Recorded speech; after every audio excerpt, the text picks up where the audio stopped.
What's going on, guys? Ben here at Enos Tech, and today is just a quick look at the EVGA Supernova NEX 650G 650 watt 80 plus gold rated power supply.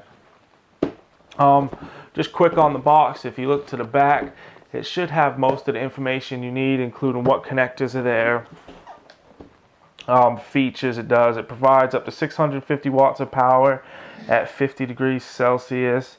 Provides up to 53 amps / 636 watts on the 12 volt rail. Japanese capacitors, fully modular, la-di-da.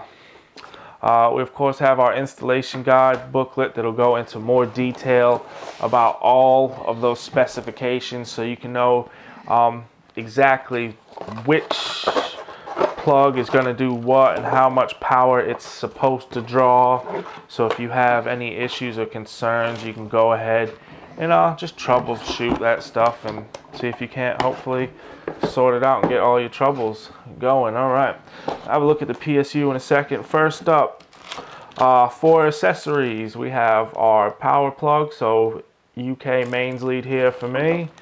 Then we have a little bag that contains 4 mounting screws and a jumper plug here. What you can do with this is you can plug it into the power supply and get the power supply turned on without having to plug it into the motherboard and hit the power button on your case or whatever. This will come good for any reason if you need to check something but you don't want to turn the whole system on, because if you're going to be turning it on and off and on and off, obviously it can start messing with drives and stuff, and it's just not good. Say for instance you've just installed a new water cooling loop, but you want to just check the water cooling's all flowing, get it all filled up, get the rads going, everything.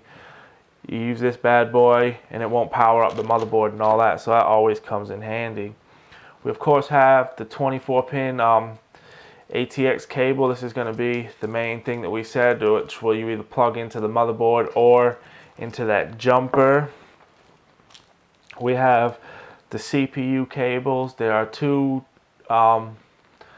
4+4 pin EPS 12 volt CPU cables here, so that way it should be good enough to power up most motherboards. Some of the overclocking motherboards these days have an extra 8-pin power supply on them, or some might come with an 8-pin and a 4-pin, or 8+8, or 4 and 4. There's different configurations, so EVGA have got you covered with 2 4+4 pin power supply connectors, so that's always good.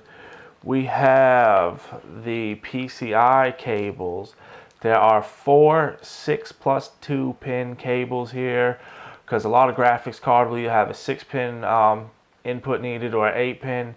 So EVGA have gone and included 4, because a lot of graphics cards these days need 2. You need an 8 and a 6, or an 8 and an 8, or a 6 and a 6. If you want to run 2 graphics cards, well then obviously you'll need 4. But EVGA, again, they've gone with the 6+2, which should cover pretty much any graphics card, 2 of them, as long as the power supply is powerful enough to power the ones you're running.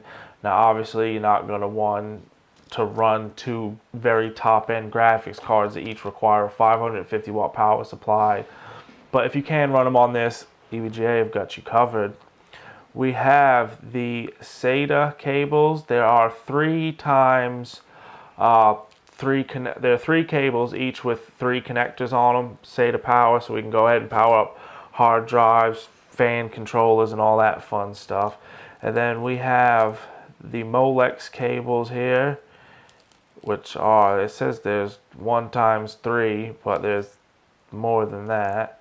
A couple peripheral cables. There's 1 times 3, then there should be another one that has 3 Molexes on it as well. And we still have our Floppy connector, which I haven't used in ages, but there are still some things that use it, some expansion cards and different things, or you might want to power up a floppy drive. I don't know, that's not really for me. Just take a quick look at the power supply itself. Again, as you can see, we've seen fully modular, which is always nice. Less cables, less clutter, less stress, I say. It's got a nice kind of if you see it in the light, I don't know if you can see it in the video, it's got a nice kind of rocky, I want to say rocky finish to it. Like, it looks rough and endured and rugged and durable and stuff. It looks quite nice. We of course have the EVGA there. We see the 650 watt. All our power connectors are all labeled so you know which one goes where. We of course have our product numbers, serial numbers and stuff there in case of any warranty. Hopefully you won't need to, but it's there if you need it.